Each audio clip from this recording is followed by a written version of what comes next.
room. They've just missed out on the best. I've got to drag them back in again. Thank you very much. Just for a short moment, I'd really like to invite you to think back to when you were all growing up. Is there one special older person that you remember in your life that had an impact, a positive impact? Someone who really took the time to listen to you, who built your self-esteem and just helped set you in the right direction? I hope so.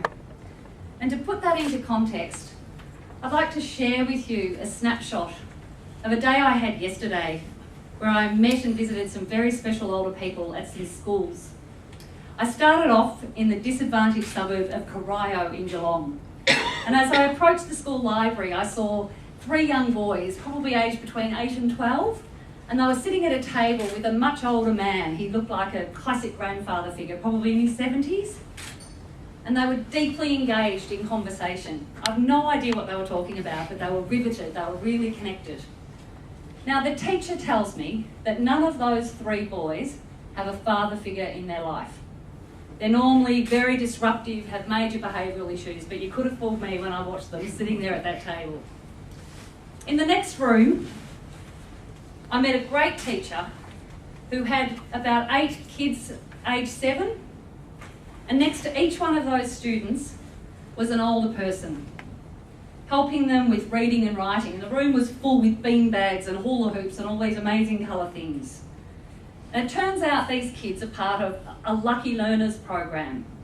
In actual fact, every one of those children have significant learning difficulties and none of them qualify for education support. But here are all these older people in there helping them on a one-to-one basis. Next stop, up to Melbourne's west, up to Hobson's Bay.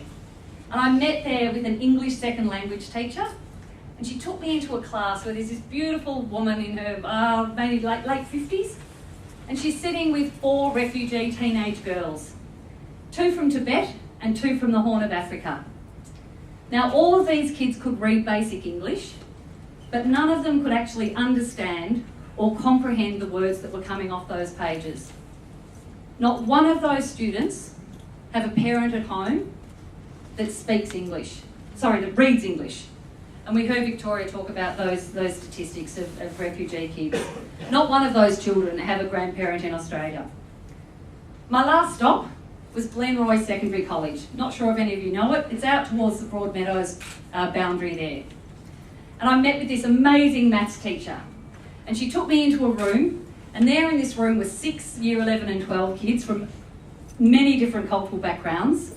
And they're all surrounded by scientific calculators and maths books and things that just completely blew my mind. I have no idea what they were doing. Now, it turns out that these kids all have significant abilities in mathematics, but the school itself simply does not have the resources all the time to extend these kids on a one-to-one basis.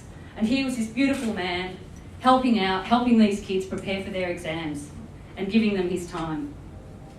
Now, every single one of these special older people that I saw yesterday are volunteers. In fact, they're Timehelp volunteers, our organisation. They all live within 5 kilometres of the school, and all of them have said they would not have made the connection to their school without our organisation. They each give a minimum of 3 hours a week, and many, many more, some of them. And they're not replacing the teachers in any way at all. They're simply that extra set of hands and eyes and ears, giving that positive reinforcement. And I'd just love to show you very quickly what the media's been saying about Timehelp lately. Thanks, Tom.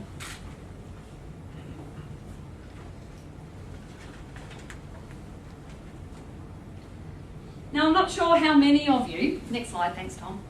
That's enough. You get the general gist. We're needed. I'm not sure how many of you have actually been in a classroom lately. I'm not a teacher, by the way, but boy, I have respect for teachers, my goodness. What they try and do is extraordinary in their week.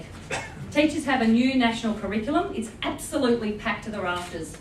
They've got added administration. Unlike when we went to school, they have children with special needs integrated into the classroom. Supposedly up to 20% of children in disadvantaged schools have behavioural issues. And then on top of all of that, you heard the things like, cyberbullying, drug and alcohol issues, family conflict, etc. Schools need volunteers. They haven't got the time to find them, source them, match them, screen them, do all of that sort of thing, and that is the role of Timehelp. 5,000 Australians will turn 50 every week. You will all outlive your generation, I hope.